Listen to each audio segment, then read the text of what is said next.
before Bjorn was born. There was only the fear. It was a cold, creeping dread that settled over the village of Novala like a heavy fog. The seer, a blind, ancient-named orm whose eyes were milky white orbs floating in sunken sockets, had woken up screaming 3 nights in a row. He clawed at his own face, babbling in the old tongue about a red sun rising in a wooden cradle. He spoke of a beast that would walk on 2 legs, bringing fire and ash to the fjords. The villagers whispered in the market. They looked at the pregnant belly of their Jarl's wife, Astrid, with suspicion instead of joy. They made signs of protection when she passed.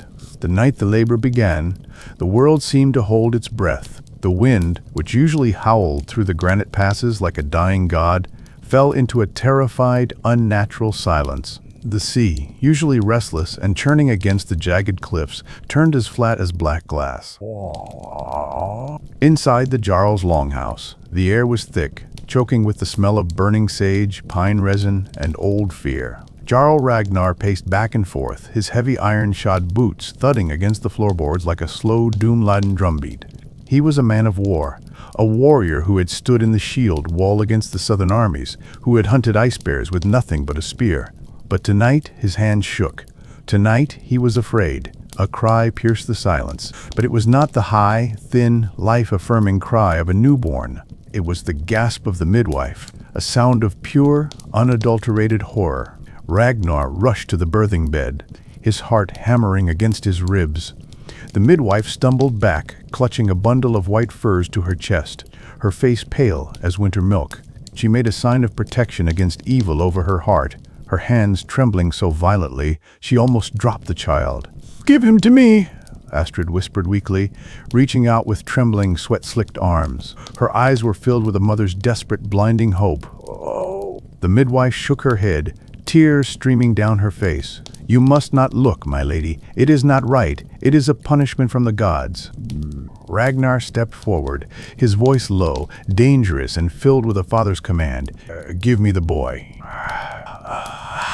Heavier than a newborn should be, and it was silent. Not dead, but watching, waiting. Ragnar pulled back the furs with a trembling hand. He gasped. The air left his lungs as if he had been punched in the gut by a giant. The baby stared up at him, but the eyes looking back were not the blue of the sea or the gray of the storm. They were red, a deep glowing crimson, like fresh blood spilled on snow, or embers burning deep in a dark cave. And the pupils were not round. They were vertical slits, like a wolf's or a dragon's. A demon, the seer orm, hissed from the shadows, stepping into the firelight. He tapped his ironwood staff on the ground. "I feel the heat of him from here." The prophecies were true. "When the blood-eyed sun rises in the cradle, the clan shall fall to ash. He is not human, Ragnar. He is a vessel for hell herself." "He is my son," Astrid cried, trying to rise, but falling back in exhaustion. "Look at his hands! He is just a baby! He is a curse!" The seer shouted, his voice cracking with hysteria. He stood up, pointing a bony, withered finger at the infant. "Look at him! He does not cry. He does not fear. He is judging us. If he lives, the crops will rot in the fields, the fish will vanish from the sea, and Norvala will burn. He must be returned to the gods before he grows." Ragnar looked at his wife, seeing the love in her eyes. Then he looked at the seer, hearing the fear in his voice. And finally he looked back at the monstrous, glowing eyes of his newborn son. The baby didn't blink. It just stared with an intensity that felt ancient, predatory, and knowing. Fear. A primal, superstitious fear won over love. "We cannot risk the clan," Ragnar whispered, his voice breaking into a sob. He turned away from his wife, shielding the child from her view. "Take him." "No," Astrid screamed, a sound that tore the soul. "Ragnar, please. Don't do this. He is innocent." Ragnar commanded, his voice hardening to hide his grief. "Cast him into the sea. Let the waves decide his fate. If the gods want him, let them save him." The guards took the child. Astrid's screams echoed through the hall, a haunting, jagged sound that would plague Ragnar's nightmares for 20 years. The seer led the way into the cold night. They marched to the edge of the jagged cliffs known as the Giant's Teeth.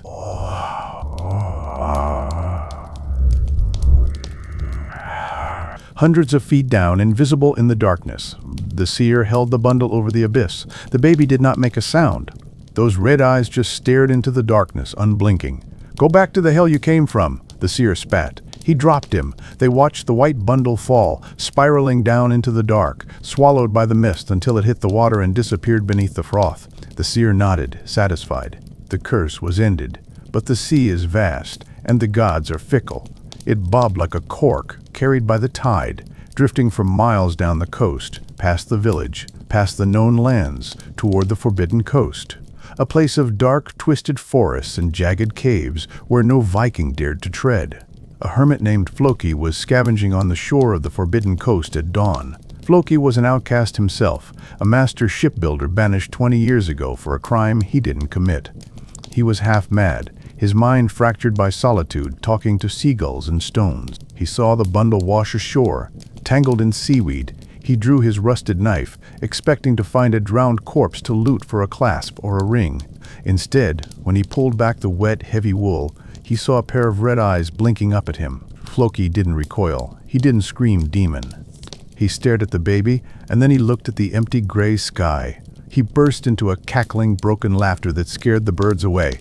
"Well, well," Floki grunted, scratching his salt-crusted matted beard. "The world threw you away, little one. It threw me away, too. I suppose we stick together." Two monsters on a beach. He named the boy Bjorn Bear, because he would need to be as strong as one to survive in this wilderness. Why? 20 years passed. In the deep solitude of the Shadow Woods, far from the eyes of men, Bjorn grew. By 12, he was as tall as a man. By 16, he could lift a fallen pine tree on his shoulder. By 20, he was a giant, a mountain of muscle and scar tissue, moving through the forest with the silence of a ghost. Floki taught him everything. He taught him not how to be a Viking, but how to be a survivor. He taught him to hunt wolves with a spear, waiting for hours in the snow without moving a muscle. He taught him to read the wind, to smell the rain before it fell, to know the depth of the water by its color. But the most important lesson happened when Bjorn was 18. Bjorn had found a vein of strange, black metal in a deep cave, a sky stone that Floki said had fallen from the stars. It was harder than iron and heavier than lead. "We will make you a weapon," Floki said, his eyes gleaming with a mad inspiration. "Not a sword. Swords, or for men who dance. You are not a dancer, Bjorn. You are an earthquake." They spent 3 months in the volcanic caves, where the heat was enough to melt skin. Bjorn worked the bellows until his skin was blackened with soot and his hands bled. He hammered the red-hot star, metal day and night, pouring his anger, his loneliness, and his strength into the steel. When it was done, they had created the World Breaker, a warhammer of crude black iron, with a head the size of an anvil. No ordinary man could even lift it. Bjorn could swing it with one hand, shattering boulders with a single blow. But strength was not enough. Bjorn needed a face. One winter, a massive dire wolf, a beast from the old legends, twice the size of a normal wolf, began terrorizing the valley. It had killed bears. It was a demon of the forest. Bjorn tracked it for 3 days through a blizzard. He found it in a clearing. He didn't use his hammer. He wanted to test himself. He fought the beast with his bare hands and a knife. They rolled in the snow, a tangle of fur, claws, and blood. Bjorn took scars that day that would never heal. But in the end, he snapped the beast's neck with a roar that shook the trees. He took the skull. He bleached it in the sun until it was white as bone. Floki reinforced it with iron and leather. "Wear this," Floki said, handing him the mask. "Why?" Bjorn asked, looking at the terrifying visage. "Because men are stupid, boy," Floki spat. "They fear what they do not understand.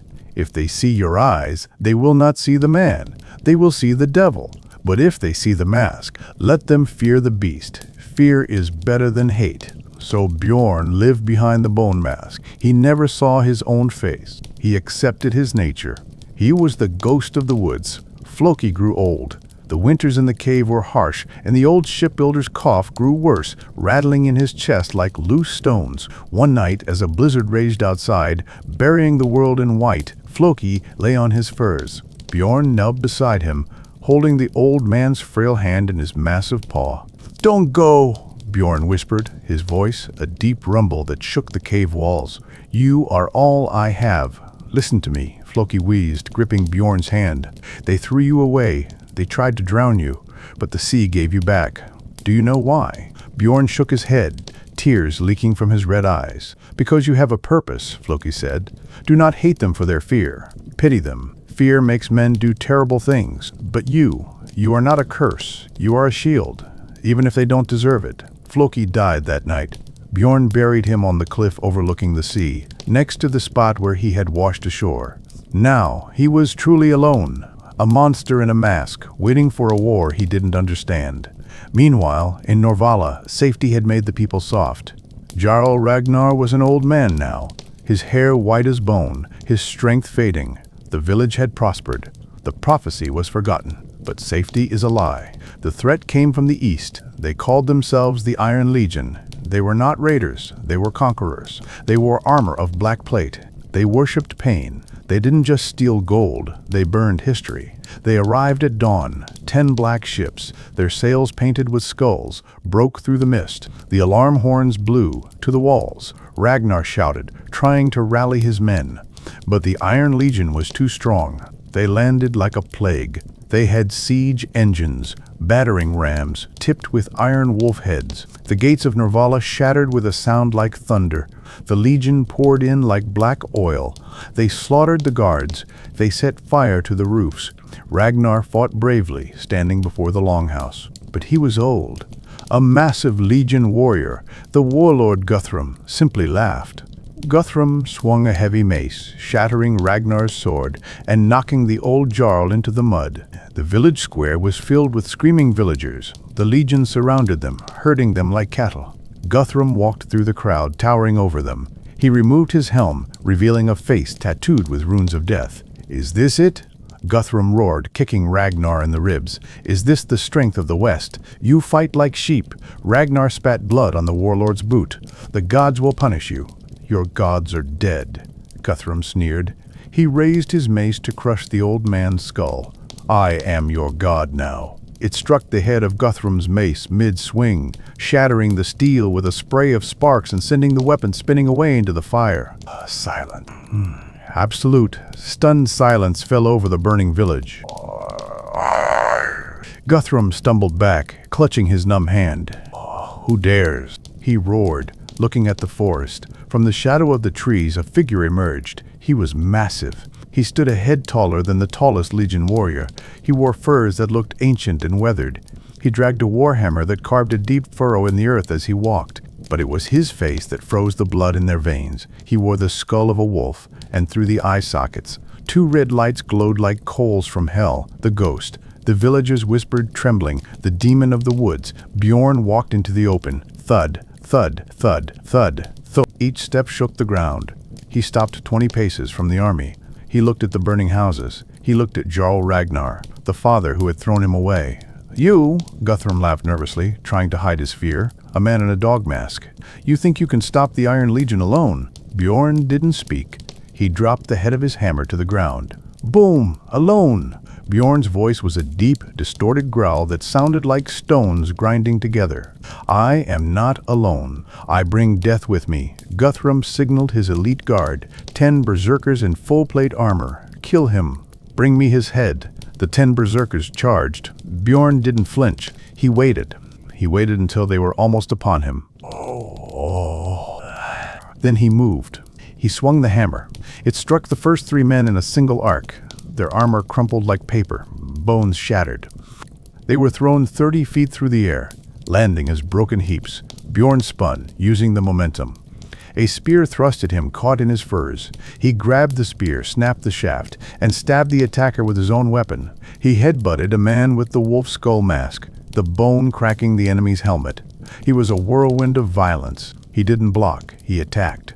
He broke bones. He crushed shields. He fought with a brutality that terrified even the Legion. Guthrum watched his elites fall in seconds. His confidence turned to cold terror. "Archers!" He screamed, "Loose!" Killed the beast. 20 arrows flew. Bjorn raised his massive arm, wrapping his thick fur cloak around his head. The arrows struck him, sticking out of his shoulders, his arms, his legs. He looked like a pincushion. The villagers screamed. Ragnar looked away, unable to watch the savior fall. But Bjorn didn't fall. He lowered his arm. He reached up and snapped an arrow shaft sticking out of his chest. He didn't bleed red blood in the firelight, it looked black. And he laughed, a low, hollow sound from behind the mask. He charged. He hit the shield wall like a battering ram.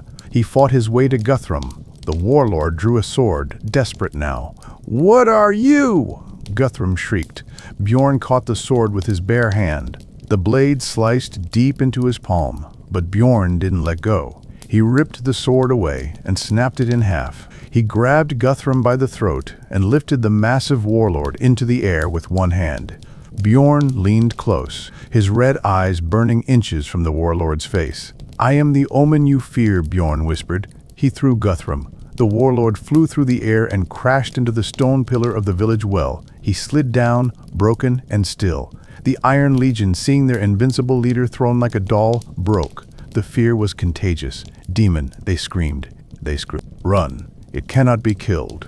They dropped their weapons and fled.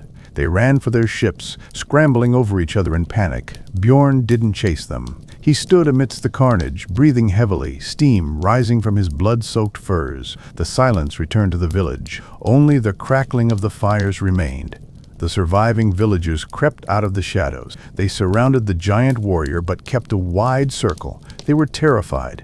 Jarl Ragnar, bruised and broken, limped forward. He looked at the red eyes glowing behind the mask. A memory stirred. A nightmare from 20 years ago. "Who are you?" Ragnar whispered, his voice trembling. Bjorn looked at the old man. He reached up with bloody hands. He gripped the sides of the wolf's skull. Slowly, with a wet sucking sound, he pulled it off. The villagers gasped. The face beneath was harsh, scarred, and strong. The face of a warrior. But the eyes. Those red, slit-pupiled eyes were unmistakable. "You know who I am, father," Bjorn said softly. Ragnar fell to his knees. Tears streamed down his face, mixing with the blood. "Bjorn, the sea." "Just as you did," Bjorn said, his voice flat. "We thought you were a monster," Ragnar sobbed, reaching out a hand. "The seer said you would destroy us. But you saved us." "I am a monster," Bjorn said. He looked at his bloody hands. "The seer was right about one thing. I bring death, but I chose who to give it to." Ragnar bowed his head. "Forgive me. Please, stay. You are my son. You are the rightful Jarl. You have saved Norvala. Take the throne. It is yours." The villagers began to murmur, then cheer. "Hail Bjorn. Hail the savior. Hail the red-eyed Jarl." Bjorn looked around. He saw the warmth of the village fires. He saw the faces of the people who were cheering for him now. The same people who would have stood by and watched him drown 20 years ago. He felt a pull in his chest. To stay, to belong, to have a father. But then he remembered Floki. He looked at the dark forest. That was his home. That was where he was free. "I do not want your title," Bjorn said, his voice silencing the crowd. "I do not want your stone walls." He put the bone mask back on. The red eyes vanished into the shadows of the skull, becoming the monster once more. "I belong to the woods." He turned to leave. He picked up his hammer. "Will you ever come back?" Ragnar called out, desperation in his voice. Bjorn stopped. He didn't look back. "If the wolves come again, scream. I will hear you." And without another word, the cursed child walked back into the darkness from which he came, leaving the village safe, but forever haunted by the hero they didn't deserve.